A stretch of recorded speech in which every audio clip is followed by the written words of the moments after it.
Wherapy. Therapy wherever, whenever. Good morning, everyone. I literally woke up a minute ago. I haven't even washed my face. I just put um, my what's it called?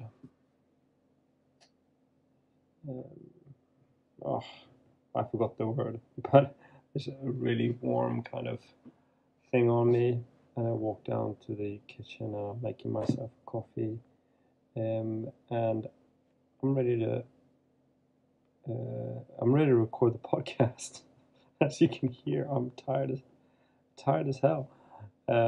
It's 5 o'clock in the morning here, and today we're gonna talk about the meaning of life. So stay tuned to that.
Welcome back.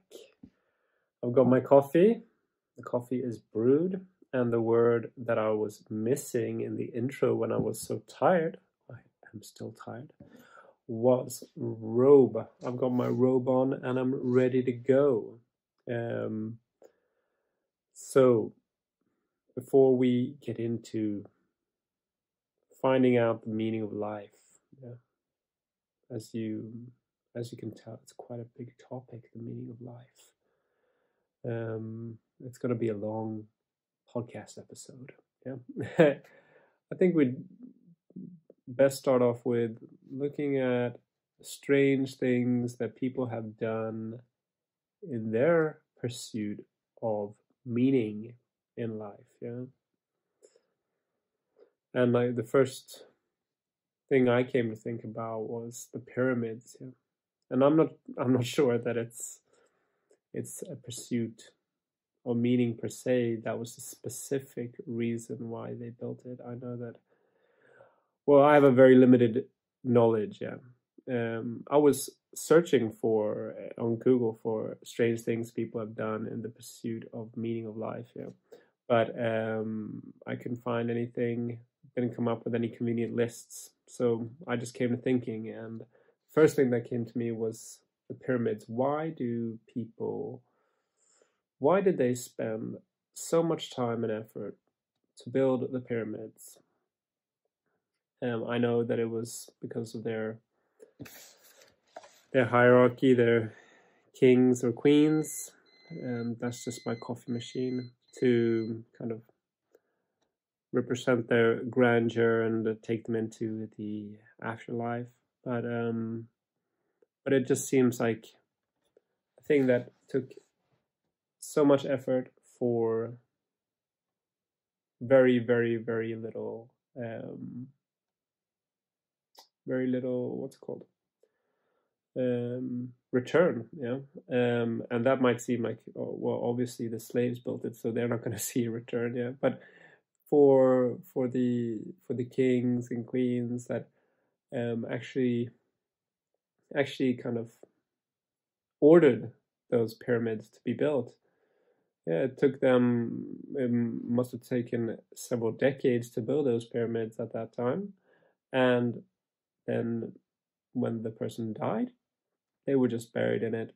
They could have been buried somewhere else, in a far less glamorous place, in a far smaller place. but it meant a lot to them, yeah, because obviously there was a connection to the afterlife and such. But the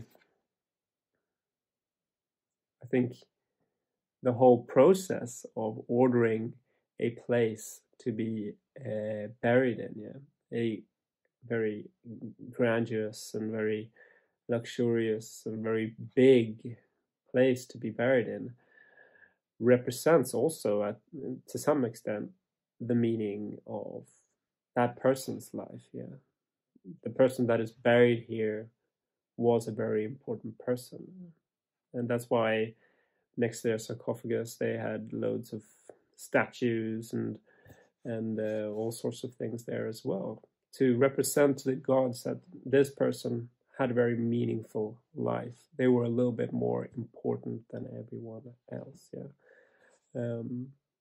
So yeah, that's just one thing that's very strange. Another that I came to think about, and a classic example. Let me just take a little bit of coffee in here. Another example was Vincent van Gogh. He's like the classic example of somebody who, to their own detriment, has pursued their meaning of life. Now, of course, yeah, he has a museum in Amsterdam. He has many famous paintings, and his paintings are very beautiful. But I wonder how he would have been if he had kind of received that fame and recognition during his lifetime. Obviously, he was famous for not receiving any recognition during his lifetime, and if it was that in particular or something else that drove him a little bit insane, he ended up cutting off his ear and ended up killing himself. At least that's what I know about him. I've also heard some rumors that he was murdered, but he was somebody who suffered in his pursuit of meaningful life. Yeah, he chose, but he, as all artists, kind of said no to money initially. Some artists obviously become very rich, and some people maybe enter or pursue their dreams of being an artist in order to be rich, or with the hopes of being rich. And in most cases that doesn't pan out. But he was very poor, and he struggled a lot, and I think he might have had some health issues as well. He had obviously some mental health issues, and he just the classic example of somebody who were their pursuit of meaning in life, their need for a meaning in life, had a drastically negative effect on their mental health.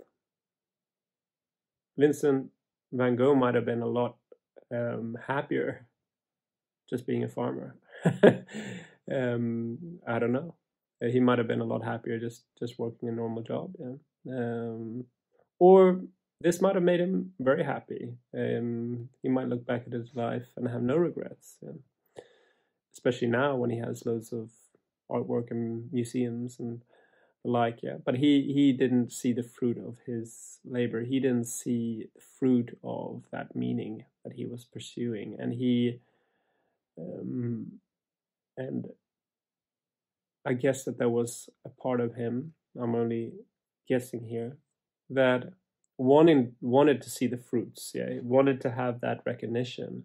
As an artist, you want to have that recognition. And I think he might have gone through life feeling like he didn't achieve his meaning in life. Yeah, and that's ultimately what kind of made him feel really bad about himself. And he never gave up that struggle as well. That's the thing that's so kind of romanticized about him. But he kept on going, and that's good on him. Like, he's determined, but it's also had a very big impact on his mental health. I wouldn't have blamed him for giving up and doing something else, and finding another meaning in life that maybe was easier to achieve. And the same goes for, I just came to think about, from one artist to another, Adolf Hitler. He famously started out trying to pursue art in Vienna, and he went to an art school there. He wasn't really recognized. I think the teacher thought he was really bad. And I've seen one or two paintings on the internet, and to my eye, it was okay, but obviously to the people who know their stuff, they didn't really think, it wasn't really good enough. And he kind of he went down the Vincent van Gogh route, of having a meaning in life, and then he was obviously kind of so sad at it not working out, and he did something that Vincent van Gogh did not do. He quit, and then he just pursued politics, got into politics, got recognition, and then his meaning in life was to essentially take over the world and do a lot of bad things. And then he pursued that meaning of life to the extent that he, at the end of his days, had to hide in a bunker.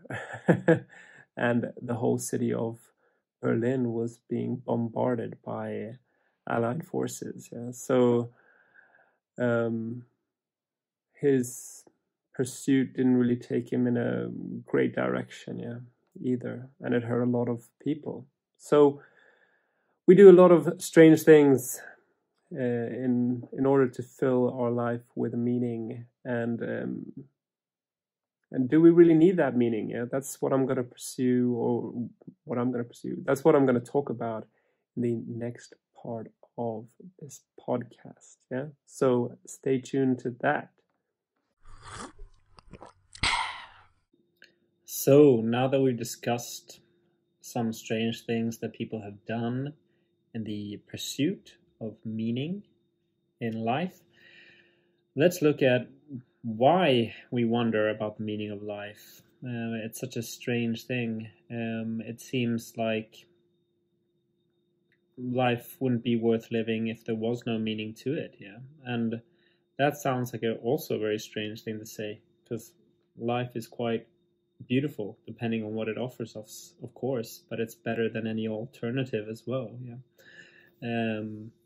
So life in and of itself, it seems like a lot of people feel like it is empty if it doesn't have a meaning, and that we have to kind of force some meaning upon it. And when the human mind thinks about how to create meaning, it seems like they're obsessed. The human mind is obsessed with productivity. So it thinks about, what can I do? What bridge can I build? Or what town can I create? Or how many things can I do? And that raises the question of who we are productive for. A lot of kind of being productive and having goals in life, there might be an aspect of us wanting to have goals just because we're interested in achieving that. But there's more often than not, and on a subconscious level, us trying to make up for some sort of loss in a past relationship, or some inadequacy that has grown out of a trauma of a past relationship. So the people who are pursuing meaning in life and are trying to do so, and trying to be productive, trying to show themselves as productive and great people, They might be doing so because they feel like they weren't enough when they were smaller, when they were younger, should I say? Yeah.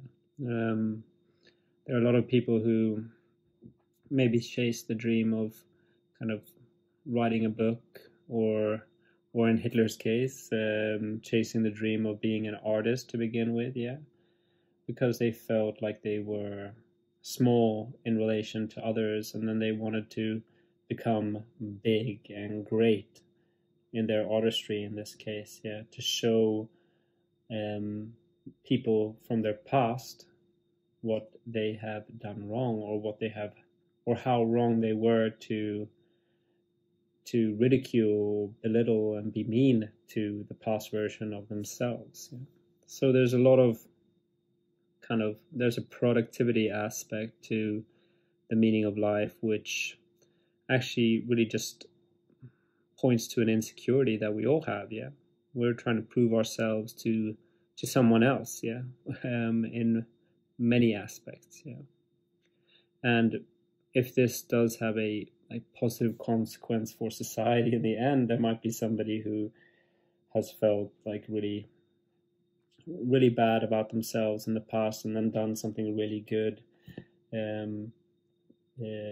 Maybe won a Nobel Prize, had some breakthrough scientific discovery, and that's been of benefit to society. Yeah, but there are many people who they search for meaning in life in terms of productivity, yeah, and that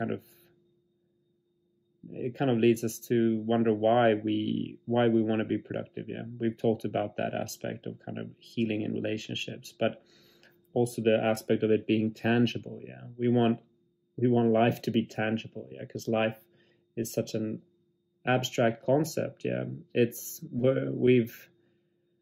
human beings have existed for hundreds of thousands of years, and our mind is still blown as to why we're living. Yeah, we can't really fathom that. Yeah, and it's a scary concept to think about. Yeah, well, if there isn't a meaning of life, then what am I doing here? Yeah, but they want to try to put meaning in life and want to make it a little bit quantifiable, tangible, so it's easier to grasp. Yeah, well, my meaning in life is to create something great and pass on knowledge to someone else, and to leave my mark on the world. Yeah, and the meaning of life is to produce in this case. Yeah, and that leads me to think, well, are we humans too smart for life? Yeah, or too smart for the sake of our mental health? Yeah, a dog doesn't really worry about the meaning of life, but he's happy as a clam. Yeah, it's a strange thing, and we're when we're feeling insecure and we're feeling vulnerable and we're feeling maybe we're feeling hurt, then we put in a lot of our meaning of life becomes all about revenge towards some sort of imaginary person. We're making up for the hurt that we have had when we were younger. Yeah. And if in that case, I think the reason why we need a meaning of life is to treat ourselves, yeah, to help ourselves get through life, because life is if it's so untangible or intangible, I don't know which, but if it's so hard to grasp, then and we have to still hold it, then we'll be prone to all types of depression and anxiety throughout our life. Yeah. So yeah, the meaning of life in this case, or the reason why we need a meaning of life, is in order for us to feel good, I guess. Yeah, in order for us to treat ourselves, to heal ourselves from the pain that can come from the existence of something so random and just completely unfathomable, something so crazy as life on Earth. Yeah. So, welcome to the last part of the podcast. As you can tell from the sky behind me, it's evening. So you've been with me the whole day. You've been with me from the morning when I've sat at the breakfast table with my robe, drinking my coffee, and now I'm here in the evening drinking a cup of green tea. So technically it's not coffee with a therapist, it's green tea with a therapist for this last bit of the podcast. And until now, we've spoken about the strange things that people have done in their pursuit of meaning. And we've also touched upon why, or kind of reflected upon why people wonder about the meaning of life. And I thought we'd end the podcast by looking a little bit about into relationships, and also kind of if the meaning of life is something generic or something specific. And then we'll end by summarizing, is there a meaning to life? Well, stay tuned, find out. So I came to, when I was thinking of planning this podcast, as you can tell, it's been accurately planned and I don't waffle at all. Not really. But when I was planning this podcast, I came to think about if we see relationships as something that gives meaning to life. And I got this thought because we were just talking about a sense of meaning as being something that's intrinsically tied to producing something as a reflection of our value, yeah, and our value being a important component to building or maintaining relationships. Yeah. But it's very seldom talked about, like as friends or family or relationships with just the people in your area. Yeah. Nowadays we have less of that than we had before. The world was a lot bigger before. The communities were a lot more close knit. But now we don't really have that. Yeah. We are more individual in that sense. So we don't really look, or we probably still need that connection, but we don't search for that connection because we don't have it in us. Yeah. And in that sense, we can't really see the meaning of life there. Yeah. Because there's a value to seeing somebody recognize us as a living, breathing person. Yeah. Whether it's just the mailman waving hello or the garbage collector saying hi. Yeah. Or us being the garbage collector or mailman saying hi and waving hello to people. Yeah. That and having them wave back at us, obviously. That sense of them seeing us and us seeing them see us is something that creates a sense of meaning within us. Yeah. Well, if I wasn't here, they'd probably wonder where I was. Yeah. But that's not the way we usually think about the meaning of life. We think about the meaning of life as this journey which ends when we end, you know, and that kind of is like a film. It begins with a dilemma, yeah, and it just continues with this eternal struggle, yeah, and then there's the fantasy of reaching the point where there's a resolution to that struggle, and then enjoying the end. Yeah.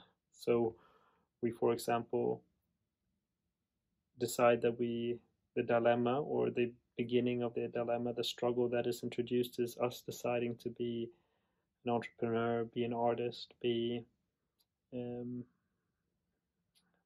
be this type of person, a politician, or very good at being a lawyer or something like that. Yeah. And then the struggle is working against the odds to achieve that. Yeah. The eternal struggle. And then we see ourselves achieving that, and at the end, yeah, and producing something that somebody else finds valuable. Yeah. Because writing that book, or painting that painting, or having that knowledge about law, or producing that product doesn't give you meaning unless it's seen by somebody else. Yeah. That's the usual way we, at least in the Western world, but I think in more or less the entire world, we think of meaning as this struggle, yeah, to produce something, and that kind of film-like narrative, yeah. And the resolution is expected at the end, but we kind of stop thinking. We don't see the connection that it has to relationships. We want to produce something because we feel insecure, and we feel insecure because we don't feel like we are valued by somebody else. So we want to produce something of value in order to get that recognition. Yeah. So the relationship is obviously what is driving our need for meaning. Yeah. But we seldom see the relationship itself as something that creates meaning. We don't see the fact that, okay, well, I have a great friendship with him or her, and I have a great relationship with my mom and dad and my sister and brother, and I like the neighbors, and I like my work. I have a great relationship with everyone at work. We have fun, we laugh, we also support each other during hard times. We don't see this as something that in itself can represent the meaning of life, yeah, because it is not tangible, yeah. It is not the it is what we think of. We think of this as the kind of byproduct of the meaning of life, whereas maybe it actually should be the meaning of life, yeah. And by byproduct, I mean we see the production as the product, and what it gives is the connection to other people, yeah, and the recognition of other people, and our status, yeah. And we really need to move that byproduct into the process of meaning of life, yeah, because it is something that can be created quite easily. Because if we move in the production way, and now, sorry, I might be waffling here, but if we go the production route, yeah, the eternal struggle and resolution, producing something of value to others route, then we are kind of shutting other people out. Yeah. We have that romantic picture of the artist or the writer who's cooped up in a room, who's just writing and being very unsocial, or the kind of genius introvert who's working on his entrepreneurial aspirations at home by himself in his garage. Yeah. And in the story, we always see the end result. Yeah. But during in life, we don't see the end result, or at least the end result won't be, even if it does come, it won't be as obvious, because we continue with something else after that. We're not humans aren't hardwired to sit and enjoy the resolution for 10, 20, 30, 40 years, yeah. We find a new struggle to keep us going, yeah. And that kind of proves how strong the relational aspect is, even if it's being ignored. In this next part, I want to talk about whether or not the meaning of life is something that is individual, does it differ from person to person, or is it something that is generically applied to everyone? Can we also change the meaning of life? Does it change over our lifetime as we change in our personality and way of thinking?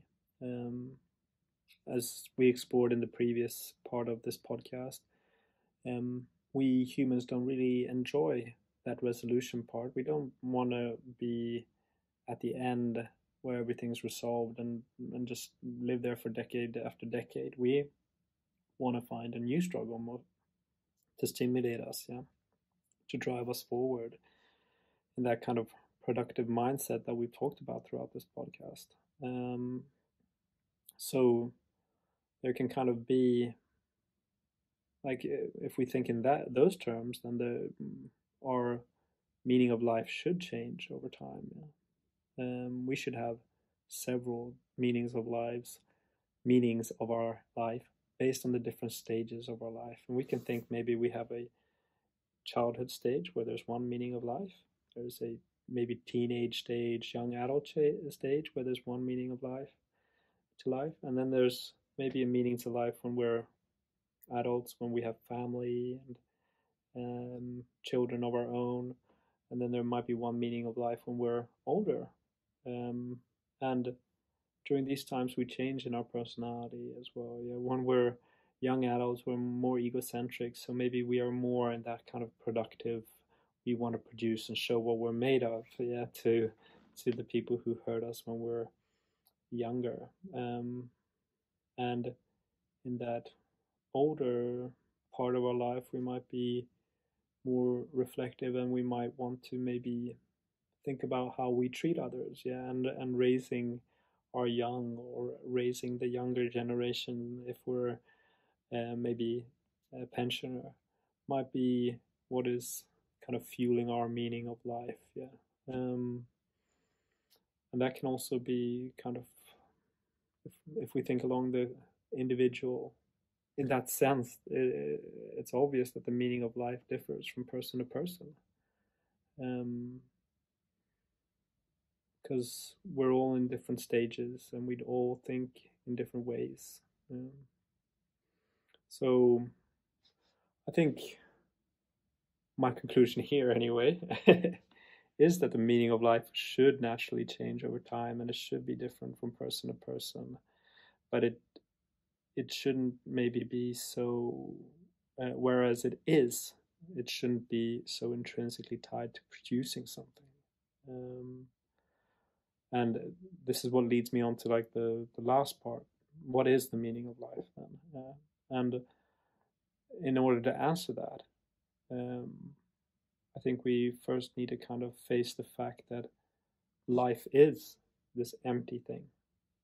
Yeah, we're born, we're gonna die someday, and life is just this incomprehensible, mind-blowing experience in between.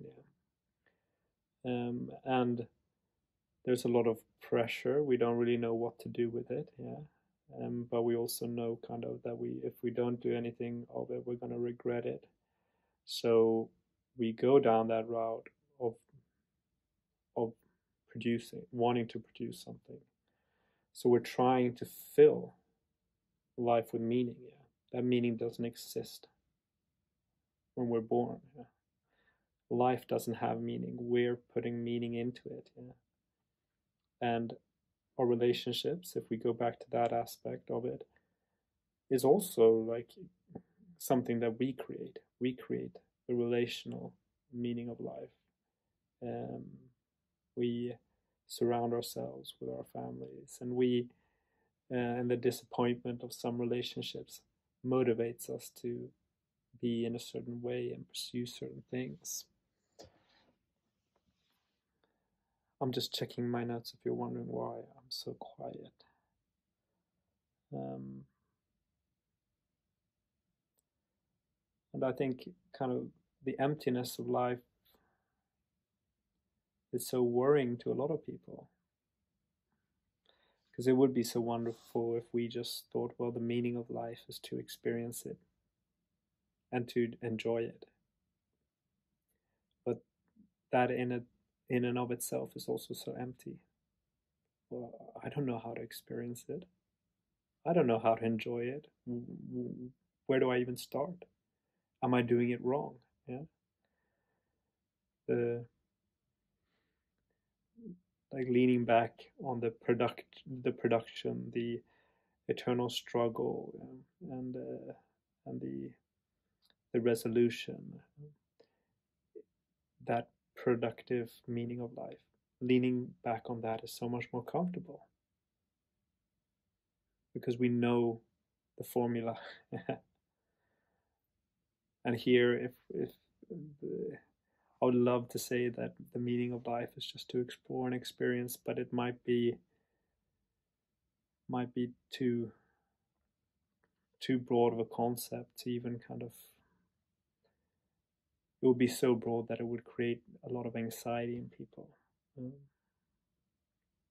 But we need to understand that life in and of itself is meaningless, and that we're putting our meaning into it.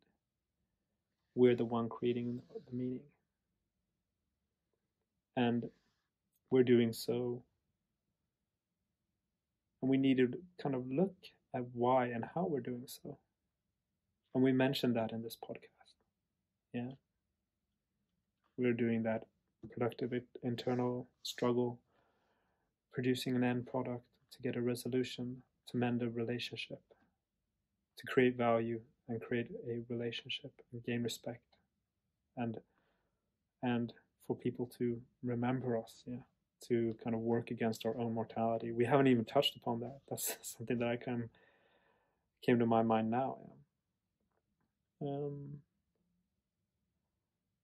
But we're doing that because life in itself is meaningless. Yeah, we're the one producing that meaning of life. Yeah? And therefore, if it affects us negatively, we can change that, and we can reprogram that in order to feel better. Yeah? You don't have to be that struggling artist who was treated badly and also then moved on and did a lot of other crazy things in his life. Relating back to the Hitler story, yeah. You don't have to be that guy, and you don't have to be that guy who has to produce something enormous in order to gain value in other people's eyes. Yeah, you can rephrase or change or reconfigure or create some sort of algorithm in your mind that changes the value of life to something that you're achieving in this present moment and that you're constantly achieving. Yeah? And that's the secret to happiness and the secret to a good mental health. So, plot twist there. I didn't give you the meaning of life. I gave you how to change the meaning of life in order to kind of push away and not have any depression or anxiety in your life. I hope you like the ending of this podcast, and I hope you enjoy this podcast overall. I know that I waffle a lot, but I really like just spitting out my ideas here. If you did like it, please go over to Spotify and give us a rating there. Subscribe to the podcast. I put out episodes every other week. And again, my name is Philip Anderson. Or maybe I didn't mention that at the start. My name is Philip Anderson, and I'm a psychotherapist. And I work for Wherapy, which is an online website offering psychotherapy. So if you're interested, go over there and take a look. We also have a load of articles and courses there. And we're on social media, of course. Instagram, Wherapy_ENG, and also Facebook, Wherapy, and Twitter as well, but I don't use that much. Thank you very much, and have a great day. Take care of yourself. Bye-bye.